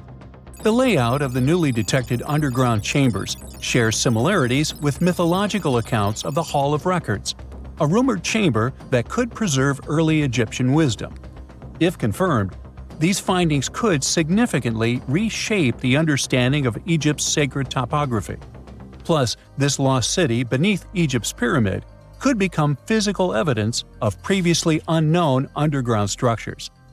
That's why the Khafra project is super eager to begin excavating to confirm their findings. But getting approval from Egyptian authorities is a challenging process. The discoveries still need to undergo peer review before they are accepted by the academic community. By the way, this recent archaeological discovery in Egypt comes on the heels of another discovery involving a weird structure beneath the Royal Giza Cemetery, which researchers believe is unnatural in origin. Archaeologists use remote sensing techniques and uncovered a mysterious L-shaped structure underground in the Western Cemetery of Giza. This area is known to house burials of royal family members and high-ranking officials. Many of the tombs in the cemetery have above-ground mastabas, rectangular stone or mud brick structures with flat roofs. But there is an area in the center of the cemetery where there are no above-ground structures. To investigate this unexplored region, the team used electrical resistive tomography and ground-penetrating radar. ERT works by sending electrical currents into the ground and measuring the resistance to detect remains. As for GPR, it sends radar into the ground and maps the structures based on the radar's return. The team found an anomaly about 6.5 feet beneath the surface. It appeared to be an L-shaped structure measuring at least 33 feet in length. The readings suggested that the structure had been backfilled with sand after its construction. This made the team hypothesize that it could be a mix of sand and gravel, or possibly an air void. This anomaly was classified as a highly resistive structure, which meant it didn't occur naturally. Motoyuki Sato, the study's lead author and professor at Tohoku University in Japan, claims that the structure is not a natural formation due to its sharp shape. Another weird thing about ancient Egyptian pyramids is that historians have long believed that they were built primarily for royals and high-status individuals who had the wealth and power to create such massive structures. However, new research from the archaeological site of Tombos in modern-day Sudan challenges this assumption. The thing is, Tombos' pyramid may have served as burial sites for low-status workers as well as elites. The hard-working members of ancient communities may have found their last resting place in some of the most visible monuments, including the pyramids. Located along the Nile River in the ancient region of Nubia, Tombos became part of Egypt after its conquest of the area around 1400 BCE. That's when Egypt established the site to strengthen its colonial control. Workers at Tombos built pyramids, but those were much more modest than the famous pyramids of Giza. The research team reanalyzed 110 human skeletons from Tombos, originally studied in 2012. In particular, they examined the entheses, the areas where tendons and ligaments attach to bones. Such an analysis can give us insights into the amount of physical labor a person performed. When someone does hard labor, their bones often develop distinct crests and ridges at these attachment points due to the stress on the tendons and ligaments. And while some skeletons showed little change in their entheses, suggesting they belong to individuals from the upper classes, others showed more serious changes. It means they belong to lower-class workers. This finding can totally challenge our earlier understanding of pyramid burials, especially the idea that only elites were buried in the pyramids, because the pyramids themselves were designed for the elite. This recent research may prove that lower-class workers may have found their final resting place in these monumental structures too. This is not a dune set. This is a very real desert in Niger. Jado was probably built by the nomadic Sao people and is filled with ksars, which are fortified houses made of salt and clay, with giant walls and secret passages. Located deep in the desert, it was once a vital stop for trans-Saharan caravans, but is now a hotspot for smugglers and bandits. The site has been off-limits since 2002 due to its dangers. The origin of the ksars remain a mystery. No archaeological studies have been conducted, leaving many questions unanswered. Even today, shifting sands reveal and conceal parts of these ancient ruins, fueling local speculation about what might still be hidden beneath the desert. Speaking of connective tunnels, scientists were blown away by the discovery of lava tubes in Saudi Arabia. These underground passages form when molten lava cools down. Researchers believe that ancient nomadic groups may have utilized these tunnels to survive the super harsh desert climates.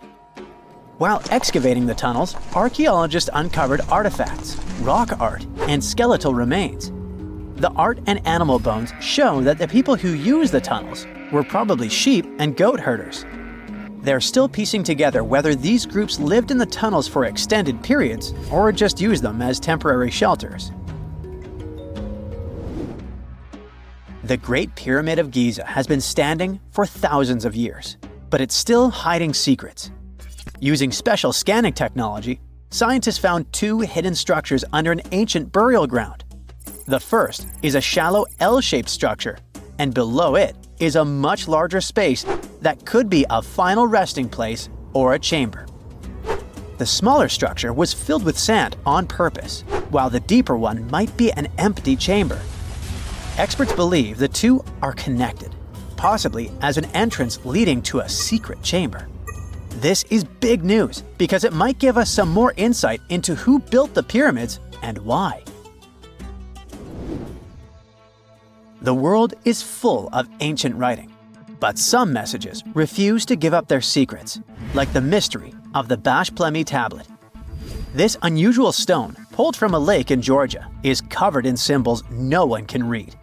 Even with modern technology, experts are completely stumped.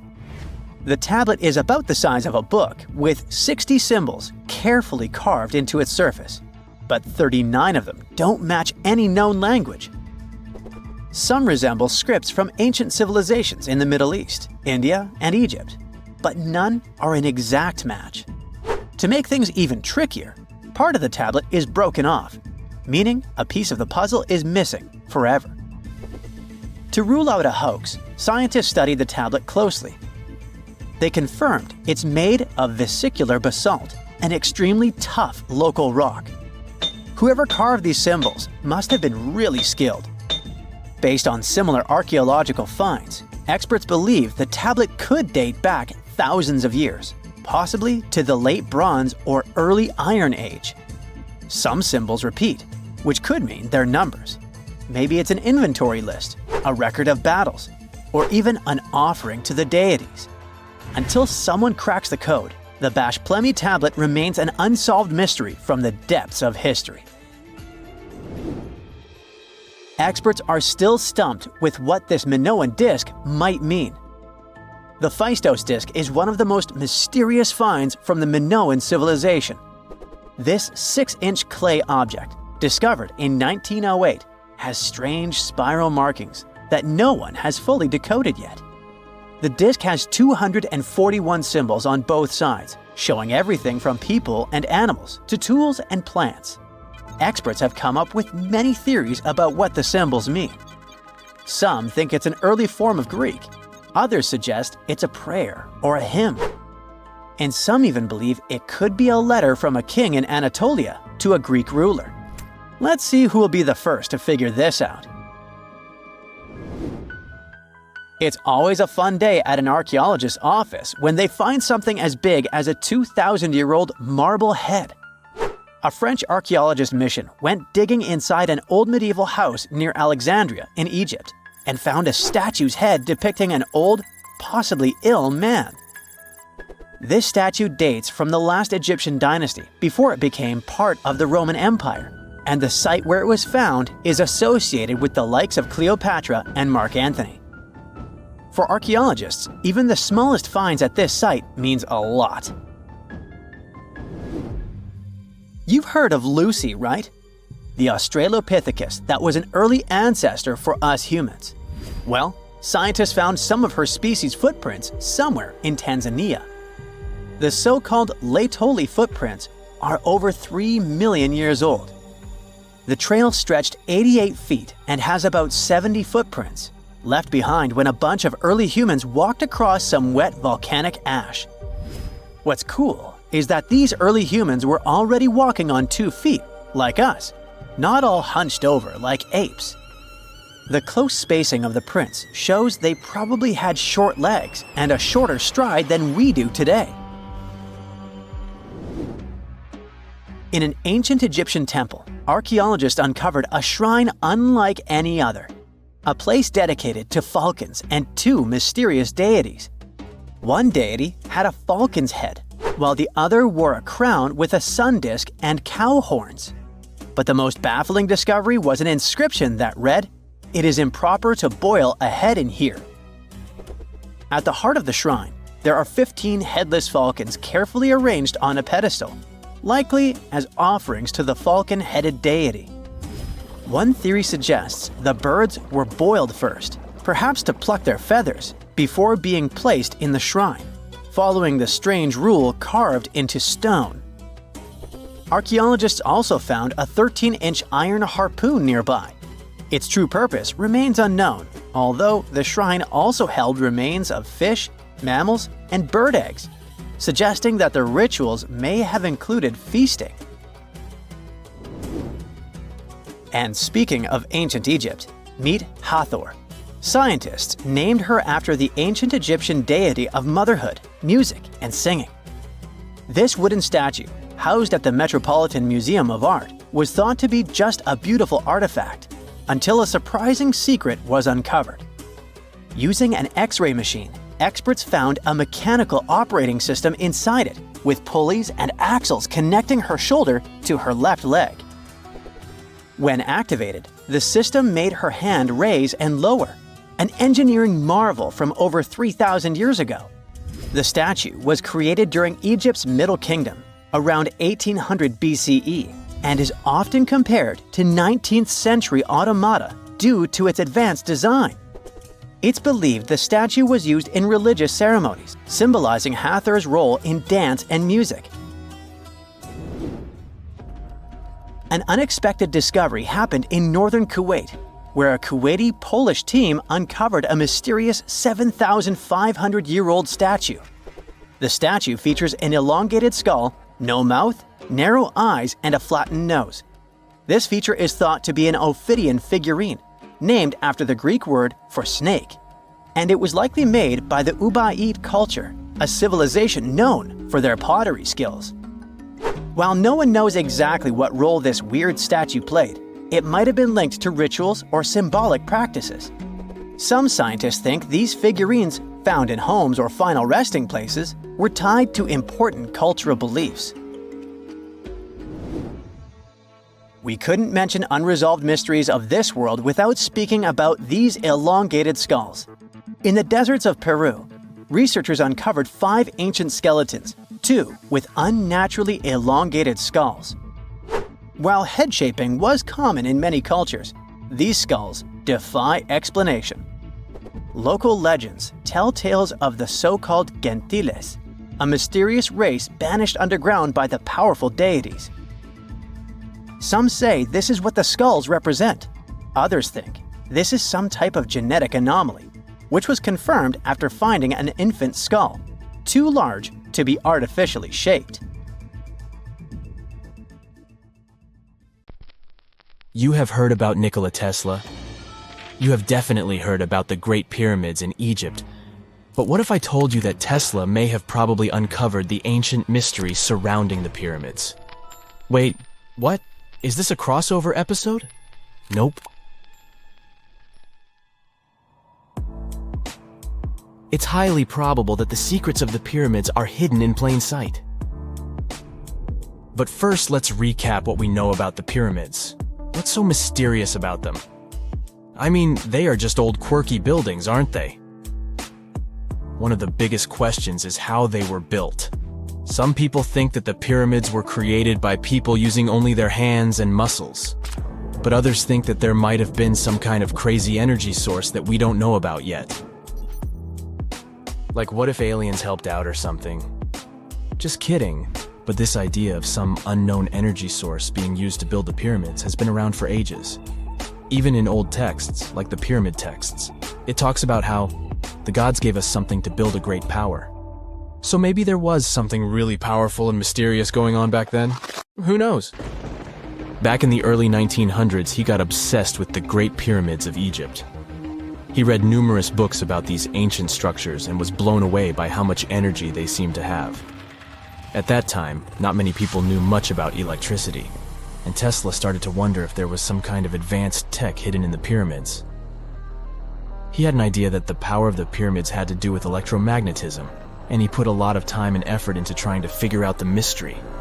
Tesla had some pretty unusual theories about the Great Pyramids.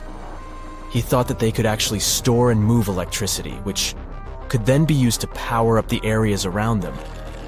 He also had this theory that the pyramids were built using some kind of crystal energy. He believed that the chambers inside the pyramids could have these super powerful crystals that could control the electromagnetic fields. But that's not all. Tesla also had this idea that the materials used to make the pyramids had properties that allowed them to trap energy from the sun and the moon. And not just a little bit of energy. He thought that the pyramid could actually create this massive energy field that could light up whole cities or even brighten up dark places.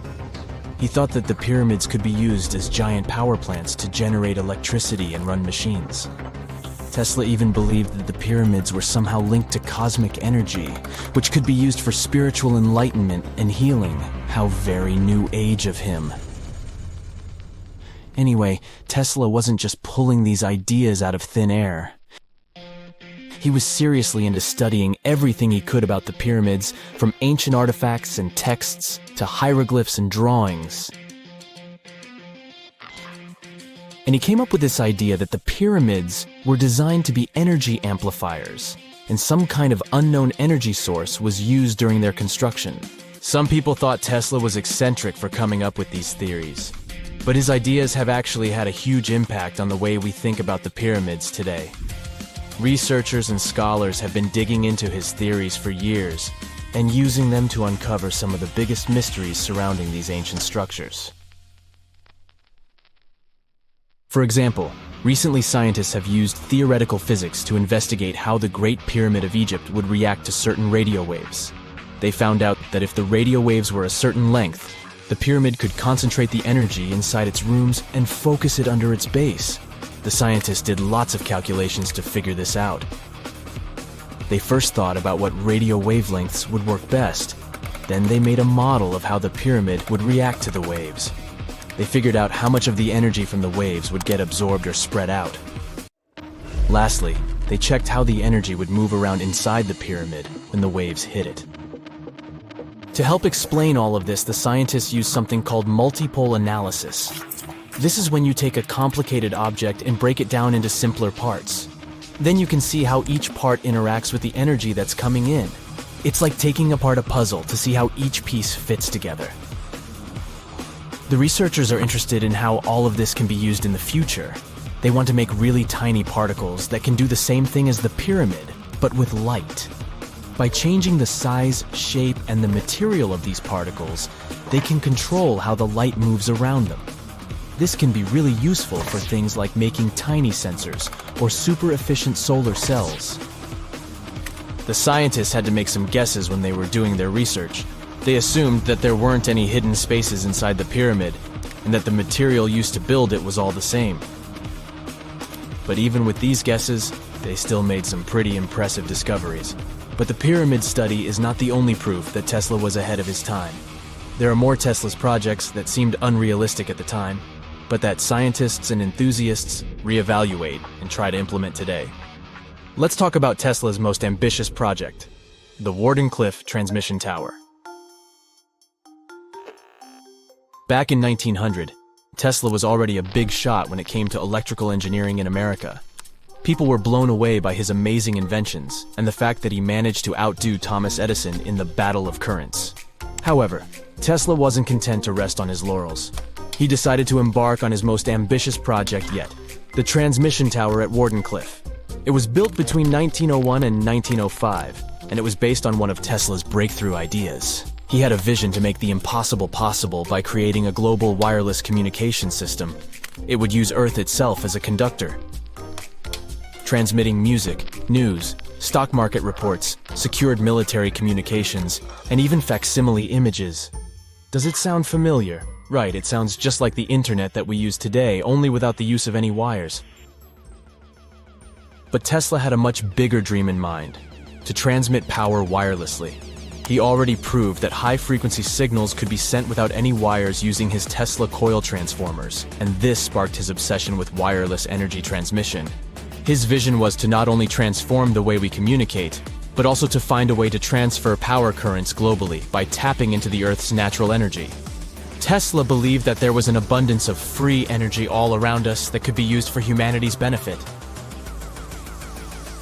In 1899, he conducted some top-secret experiments and got convinced that it was possible to transmit electrical power through the Earth's upper atmosphere.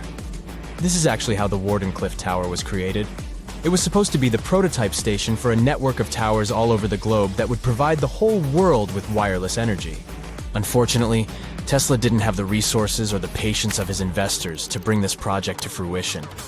It ran into all sorts of financial problems and roadblocks, and in 1917, the unfinished tower was finally torn down for scrap metal to pay off Tesla's mounting debts. Now it remains a sad reminder that even the greatest minds can sometimes fall short of their dreams. The original red brick laboratory, however, is still there, and it is the only Tesla lab that has survived. Fun fact, in 2017, a film crew made a crazy discovery. They used ground-penetrating radar to explore the area around Wardenclyffe, and they found a whole series of tunnels stretching for hundreds of feet underneath the site. Nobody knows exactly what these tunnels were used for, but people have been speculating for years that they were part of Tesla's grand plan. Wardenclyffe, of course, is a major landmark for Tesla enthusiasts from all over the world. Who knows? Maybe someone will finally crack the mystery of the tunnels one day. But even if they don't, the legacy of Tesla and his amazing ideas lives on.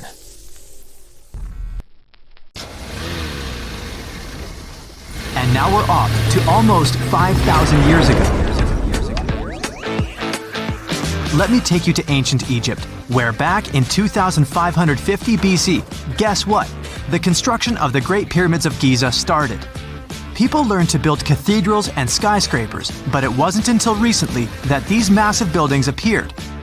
It's still a mystery to even modern scientists how these pyramids were built 5,000 years ago. No wonder they are one of the 7 wonders of the ancient world.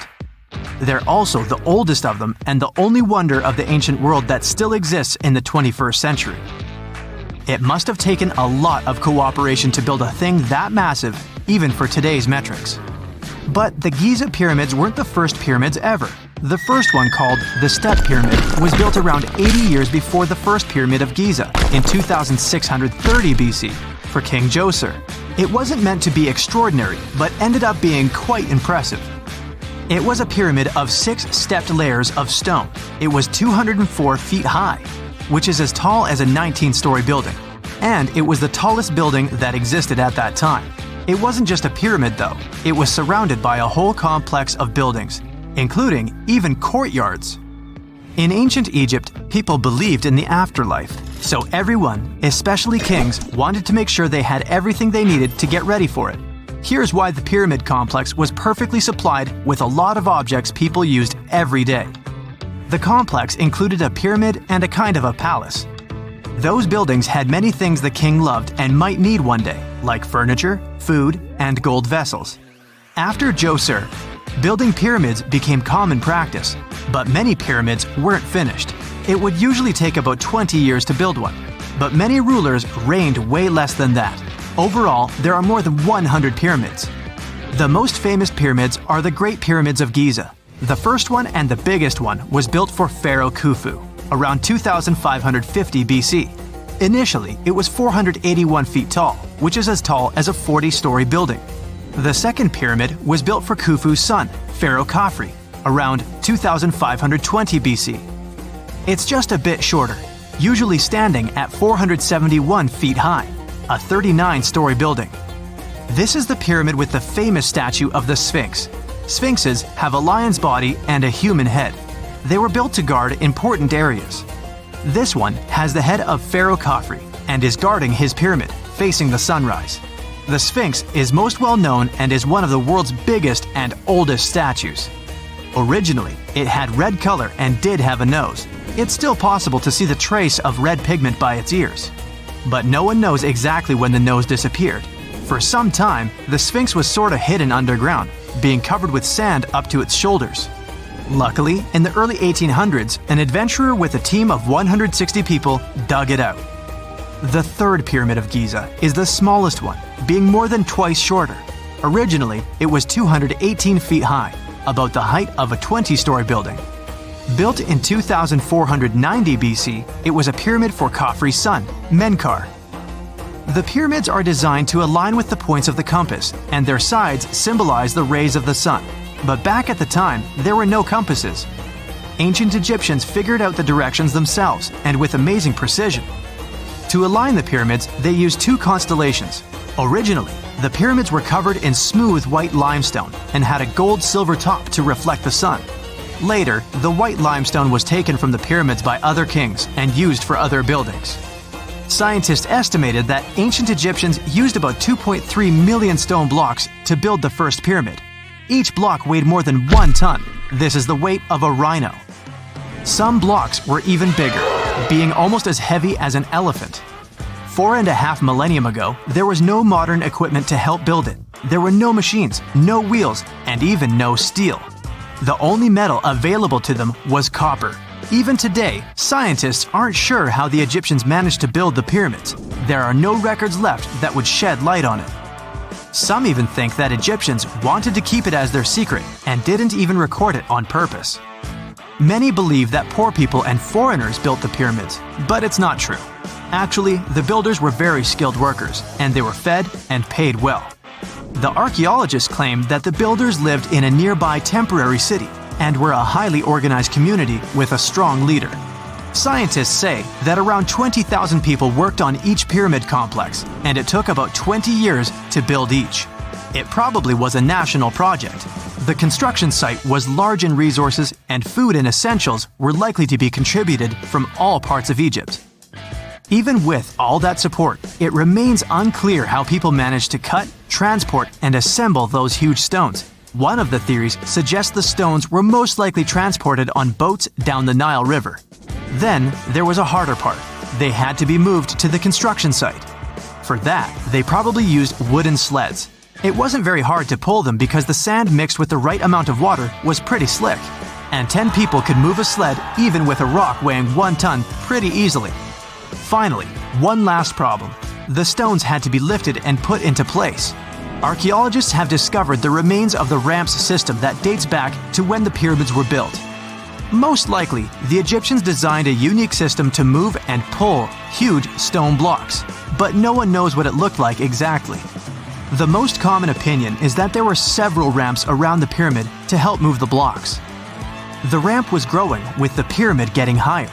They suppose people were walking up the stairs, pulling the stone on the wooden sled up in the middle on the sandy ramp. But this is just one of the options. Others say that the ramps were going around the pyramid. Some say the ramps were inside the pyramid. But we'll never know for sure, and it'll forever remain a mystery, just like the ancient Egyptians wanted. Surprisingly, there's not much inside the pyramids. Most of it is just solid stone with very little open space. But let's take a quick look inside the biggest of the pyramids of Giza.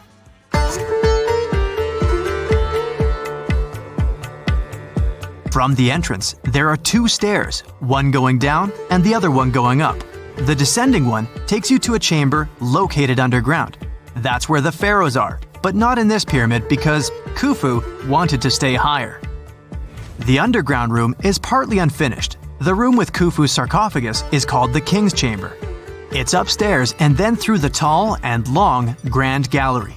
Below the King's Chamber, there's a room called the Queen's Chamber. There are no queens though, and no one is sure why the room is called this. Unfortunately, none of these have any hieroglyphs on the wall. They're just bare. If you want to see them, you should go to the other rooms that are decorated. Those pieces of art are depictions of ancient Egypt's culture and daily life. The texts allow researchers to study their language and grammar. Sadly, the treasures that once were here in the pyramid are long stolen. From that room, there are several tunnels for an unknown purpose. There are many tunnels and passages inside the pyramids. There are many chambers and shafts and secret ways. Scientists have been sending little robots with cameras there for some decades already. And the robots did discover another chamber a bit upstairs with hieroglyphs on the walls. But even today, much of the pyramids is still unknown, and there's no so-called building plan of the pyramids. Egyptians did create a mystery no one can crack for 4,500 years already. Scientists recently started to X-ray the pyramid to learn what's inside it without entering it and its narrow, mysterious tunnels.